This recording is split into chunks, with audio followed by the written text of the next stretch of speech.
என்னுடைய சிரிப்பு உண்மையாக இருக்குது, என்னுடைய அழுகை உண்மையாக இருக்குது. நான் ஒருத்தர்கிட்ட கை கொடுத்தேன்னா அந்த கை கொடுப்பு உண்மையாக இருக்குது. ஒருத்தரை பார்த்து நல்லா இருக்கீங்களான்னு கேட்டால் நல்லா இருக்குது. ஸோ நான் தூங்குறேன்னா நிம்மதியாக தூங்குறேன், சமாதானமாக தூங்குறேன். அப்படி நமக்கு இருக்க முடியுதுன்னா அதுக்கு அர்த்தம்தான் என் வாழ்க்கை என்ன சந்தோஷப்படுத்துகிறதாய், என்னை திருப்திப்படுத்துகிறதாய் இருக்கிறது. ஏன் வாழ்கிறேனே தெரியலை அப்படி சொல்கிறோன்னா அந்த வாழ்க்கை போலியான வாழ்க்கை.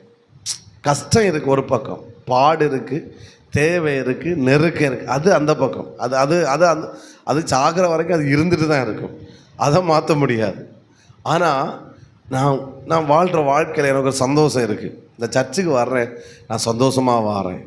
நான் இந்த பிரசங்கத்தை கேட்குறேன், நான் சந்தோஷமாக கேட்குறேன். நான் காணிக்கை கொடுக்குறேன், சந்தோஷமாக கொடுக்குறேன். இந்த புருஷனோடு, இந்த மனைவியோடு, இந்த பிள்ளைகளோடு சந்தோஷமாக இருக்கிறேன். இந்த பிள்ளைகள், இது கர்த்தர்